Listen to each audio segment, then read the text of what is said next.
असा शुभयोग आहे. मी आमंत्रित करते गिरीश भाऊंना अध्यक्षीय समारोपासाठी. स्वर्गीय सुशीला वहिनी यांच्या स्मृतीला आपल्या सर्वांच्या वतीनं मी अभिवादन करतो आणि सर्वांच्या वतीनं पुनश्च एकदा हिरामन लांजेंचं मनापासून अभिनंदन करतो. आजच्या कार्यक्रमाचे प्रमुख अतिथी आणि ज्यांनी अतिशय व्यस्ततेतून आपला वेळ या ठिकाणी या कार्यक्रमासाठी काढला ते महाराष्ट्राचे भूषण, विदर्भाचा गौरव, अतिशय ज्यांच्या भूमिका अलीकडे तर ते स्वामीच झाले. आम्हाला सर्वांनाच त्यांच्या आशीर्वादाची गरज आहे. आदरणीय मोहन जोशी या ठिकाणी उपस्थित, हिरामन लांजे, अतिशय सुंदर भाष्य ज्यांनी केलं त्यांच्या साहित्याविषयी सर्व बाबींचं ते डॉक्टर हेमंत खडके, तीर्थराज कापगते, त्यांचे जावई रजत मिसुरिया, प्रकाश बाळबुधे, डॉक्टर विवेक, उपेंद्रजी, प्रकाश बाळबुधे आणि इतर सर्व आयोजन समितीचे सर्व सन्माननीय सदस्य, सभागृहात उपस्थित, झाडीबोली चळवळीचे अर्धवयू डॉक्टर हरिश्चंद्र बोरकर, आमच्या ज्येष्ठ बहिणाबाई ज्यांना आपण म्हणतो बहिणाबाई चौधरी, त्या आमच्या मोठ्या ज्येष्ठ भगिनी अंजनाबाई डॉक्टर कापगते आणि इतर या चळवळीशी सर्व संबंधित मान्यवर, सभागृहात उपस्थित, विदर्भ साहित्य संघाचे माजी अध्यक्ष प्रदीप दाते, बबनराव नाखले, निलेश खांडेकर, आमचे लखनसिंग कटरे, डॉक्टर कॅप्टन कलंत्री, बाळ कुलकर्णी, श्रीराम काळे, अखिल भारतीय मराठी नाट्य परिषदेचे उपाध्यक्ष नरेश गडेकर, नंदू, रुपाली, उपस्थित सर्व इतर बंधू आणि भगिनींनो, भाषेच्या संदर्भातली सर्व चर्चा सुरू होती. एक किस्सा मला आठवला म्हणून सांगतो आणि बाकीचं मग मी पुढे विवेचन करण्याचा प्रयत्न करतो वेळेचं भान ठेवून.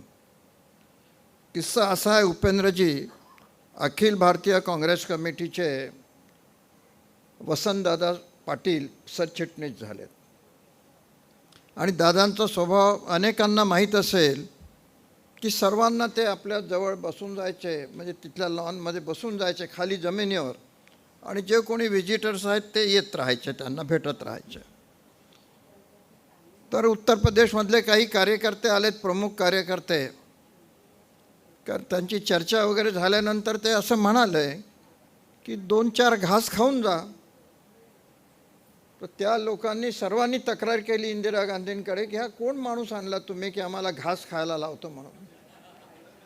तर असा हा चमत्कार कधी कधी होत असतो. भाषेच्या संदर्भात अनेक गोष्टी आपल्याला सांगता येतील, अनेक गोष्टींचा इथे उहापोह झाला, परंतु मी हा अतिशय हृदय असा कौटुंबिक सोहळा आहे असं मी समजतो. ज्यांनी कोणी हिरामन लांजेंचं घर पाहिलं असेल वहिनी असताना, वहिनी नसताना, त्यांना कल्पना येईल की एक अतिशय कुटुंब वत्सल असं हे कुटुंब होतं, अतिशय प्रेमाने राहणारं. त्यांच्या घरी येणाऱ्या जाणाऱ्यांचा जो सन्मान होत होता, त्यांची जी विचारपूस होत होती आत्मीयतेने, ते अतिशय अलीकडे म्हणजे अतिशय दुर्मिळ झालेलं चित्र आहे. अशा याच्यामध्ये हिरामन लांजेंवर जे संस्कार झाले, प्रकाश असं म्हणाला की माझ्यावर संस्कार BJPचा वगैरे आहे, फक्त सांभाळून ठेवा, पक्ष काँग्रेससारखा होणार नाही याची दक्षता घ्या, एवढंच सांगतो. आणि राहिला तसा तर आम्हाला आनंदच आहे, आधी जसा होता तसा. अनेकदा पुष्कळदा अशा गोष्टी व्यक्तीवर अवलंबून असतात. आपण असं पाहतो की एखाद्या कुटुंबामध्ये आईवडील अतिशय सुसंस्कारित असतात, पण मुलगा अतिशय विचित्र निघत असतो. याचे उलटही उदाहरणं आहेत. आणि हिंदी सिनेमांमध्ये तर पुष्कळदा असं दाखवण्यात येते की एखादा गावगुंड आहे, आई वडील, पण मुलगा अतिशय चांगला निघतो. असं हे विचित्र समीकरण आहे. त्याच्यामुळे खरी ओळख कोणती, माणूस जीवन आपल्या पद्धतीनं कसा जगला, जीवन जगताना त्यांनी कशी नीतिमूल्य पाळली, याच्यावर सर्व गोष्टी अवलंबून असतात. मी मनापासून धन्यवाद देतो. हा जो कार्यक्रम आज इथे संपन्न झाला त्याचं श्रेय म्हणजे खरं श्रेय हे 3 लोकांना आहे. एक आहे आमचे उपेंद्रजी कोठेकर. त्यांनी पुढाकार घेऊन आयोजन समितीमध्ये जे सर्वांचा समावेश केला, समन्वय घडवून आणला, त्यांचं पहिलं श्रेय आहे. प्रकाश आहेच समन्वय, त्यांनी सर्व जुळवून आणलं आणि अतिशय मेहनत घेतली या कार्यक्रमासाठी. आणि तिसरं श्रेय आहे आमच्या तीर्थराजचं. तीर्थराजने ज्या पद्धतीनं हा ग्रंथ इतक्या कमी वेळामध्ये निर्माण केला आणि कंटेंट्स वाईजसुद्धा, ते खरोखर अतिशय कौतुकास्पद आहे. इतर सर्व जे सहकारी होते त्यांचंही मी अभिनंदन करतो की त्यांनी एका सज्जन माणसाला आज या ठिकाणी सन्मानित केलं, त्यांचा सत्कार घडवून आणला. कारण समाजामध्ये चांगले माणसं असावे असं वाटत असतं, परंतु समाजामध्ये राहणाऱ्या माणसांची मानसिकता अशी झालेली आहे. तर एक गाणं मला आठवलं, मोहनजी, अच्छों को बुरा साबित करना दुनिया की पुरानी आदत है. अलीकडे हे जास्त सुरू आहे. जे एखादं जर चांगलं काम कोणी करू इच्छित असेल तर तो जो खुटी उपाडपणा म्हणतो आम्ही विदर्भाच्या भाषेमध्ये, तसा फार प्रकार वाढलेला आहे. आणि तो जर बिचारा एखादा खचणारा असेल तर मग तो त्या ध्येय धोरणापासून दूर जाऊन, आपल्या उद्दिष्टांपासून दूर जाऊन मग त्यांच्याच नादी लागत असतो. तर अशा पद्धतीचं एकंदरीत गढूळ वातावरण समाजामध्ये अधिक प्रमाणावर असल्यानंतर हे चित्र जेव्हा आपल्याला चांगलं दिसते तेव्हा असं वाटते की तेथे कर माझे जुळती. अशा व्यक्तींच्या समोर आपण नतमस्तक झाल्याशिवाय राहत नाही. अतिशय विपरीत परिस्थितीमधून हिरामनजींनी आपला संसार सुरू केला. मी फार काही बोलणार नाही. चित्रफीत आपण पाहिलेली आहे, अनेक वक्त्यांनी त्यांच्या संदर्भात सांगितलेलं आहे. पण तो जो कुटुंबाचा वारसा होता तो मुलांनी आणि दोन्ही मुलींनी अतिशय समर्थपणे मान्य केला, स्वीकारला आणि याच्यावर ते चालायला लागले. ही अतिशय आनंदाची गोष्ट आहे. आता रावसाहेब बोलून गेले, ती गोष्ट खरी आहे.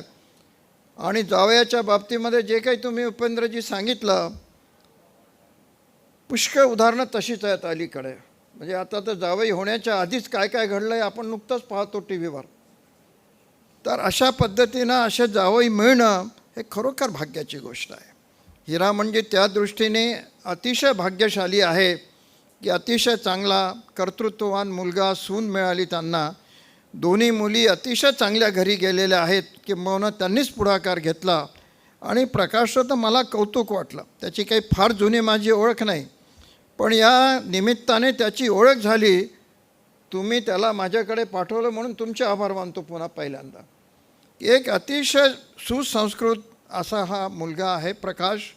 चांगला कार्यकर्ता आहे, सामाजिक त्याला भान आहे आणि अतिशय सासऱ्याच्या प्रती निष्ठा असणारा हा जावई किती लोकांना मिळतो माहीत नाही. आता दानवे साहेबांनी सांगितलं त्यांच्या जावयाच्या विषयी अनेकांना माहीत असेल जे राजकीय क्षेत्रामध्ये आहे, सामाजिक क्षेत्रामध्ये आहे, की त्यांचा किती छळ करण्यात आला त्या जावयाच्या मार्फत. जावयाने किती छळ केला त्यांचा.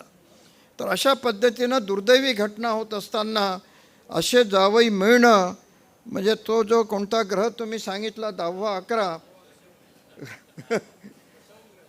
तर त्याच्यासारखे जावई मिळाले तर काहीच हरकत नाही. हे म्हणजे पूजनीय ग्रह आहेत. हे असे पूजनीय ग्रह प्रत्येकाच्या नशिबामध्ये यावं, प्रत्येकाच्या कुंडलीमध्ये ते यावे अशी आपण अपेक्षा व्यक्त करू. एक अतिशय चांगला कार्यक्रम या ठिकाणी आयोजित केलेला आहे. फक्त एवढंच सांगतो प्रकाश की आता वहिनी गेल्यानंतर असं म्हणतात आपल्याकडे की तरुण वयामध्ये मुलींनी विधवा होऊ नये, स्त्रीने विधवा होऊ नये आणि म्हातार वयामध्ये माणसाने विधुरपणा त्याच्या नशिबात येऊ नये. या वयामध्ये जी एक कंपेनियनशिप असते ती फार मोलाची असते. यशवंतराव चव्हाणांची अवस्था, इतका पहाडासारखा माणूस, वेणुताई गेल्यानंतर काय झालं. वसंतराव नाईकांची वत्सलाताई गेल्यानंतर वसंतराव किती खचले, बॅरिस्टर वानखेड्यांच्या पत्नी गेल्यानंतर बॅरिस्टर वानखेडे किती खचले, हे आपल्या आसपासची सर्व उदाहरणं आहेत. आणि म्हणून या वयामध्ये आणखी जास्त जबाबदारी आहे की आता हिरामणजीला तो आधार पाहिजे. ती जी त्यांच्या जीवनामध्ये आलेली पोकळी आहे ती भरून काढण्याची जबाबदारी जशी सुनेवर आहे तशीच मुलींवर सुद्धा आहे. आणि मुलींना नेहमी आपल्या वडिलांविषयी मुलांपेक्षा जास्त आकर्षण राहिलेलं आहे. एकंदरीत समाजाचा हा स्वभाव आहे. आणि म्हणून मी नेहमी म्हणतो, मला मुलगी नाही, पण मी असं म्हणतो नेहमी, माझी धारणा आहे की ज्या बापाला मुलगी नाही त्याच्यासारखा दुर्दैवी दुसरा नाही. याचा अर्थ मुलं चांगले नसतात अशातला भाग नाही, पण मुलीही बापाला जास्त चांगल्या तऱ्हेने समजू शकते, हा मात्र समाजाचा अनुभव आहे. आणि त्या बाबतीमध्ये तुमच्या दोन्ही जावयांवर, कारण मुलगा आणि सून झाशीला राहतात, तुम्ही जवळ राहता, त्याच्यामुळे तुमच्यावर ही जबाबदारी आहे की तुम्ही त्यांना आतापर्यंत जसं सांभाळलं त्याच्यापेक्षा अधिक भावनात्मक संदर्भामध्ये तुम्ही त्यांना सांभाळायची गरज आहे. त्यांना आता तुमची जास्त गरज आहे. आम्हा सर्व मित्रांची जबाबदारी आहे की आतापर्यंत आपण हिरामणजीला नाही भेटलो तरी चालत होतं, पण आता मात्र मित्रांनीसुद्धा त्यांची खबरदारी घेतली पाहिजे, मित्रांनी भेटलं पाहिजे. नाहीतर आजचा कार्यक्रम झाला आणि सर्व आपल्या कामामध्ये मशगूल होत असतात, तो ते स्वाभाविकही आहे ते. तर अशा पद्धतीनं आपण आपला मित्र जोपासला पाहिजे, आपले सासरे जोपासले पाहिजे, आपले वडील जोपासले पाहिजे, आपले नातलग जोपासले पाहिजे. अशा पद्धतीनं जर सर्व समाज चालत राहिला तर मला असं वाटतं की त्या संदर्भामध्ये एक वेगळा संदेश देणारा हा कार्यक्रम आज आपण आयोजित केलेला आहे. पुन्हा एकदा सर्व आयोजकांना मनापासून धन्यवाद देतो. आपल्या सर्वांच्या वतीनं आमच्या कवी मित्राला मनापासून शुभेच्छा देतो. ज्येष्ठ आहेत ते माझ्यापेक्षा, 2 वर्ष मोठे आहेत माझ्यापेक्षा, आणि त्यांना मी मनापासून शुभेच्छा देतो आणि थांबतो. धन्यवाद भाऊ. झाडीपट्टी चळवळीतील निष्ठावंत कार्यकर्ते डॉक्टर लखनसिंग कटरे आणि काही लोकांना कदाचित माहीत नसेल की मोहन जोशी हे मूळचे अमरावतीचे आहे, त्यांची सासूरवाडी नागपूरची आहे.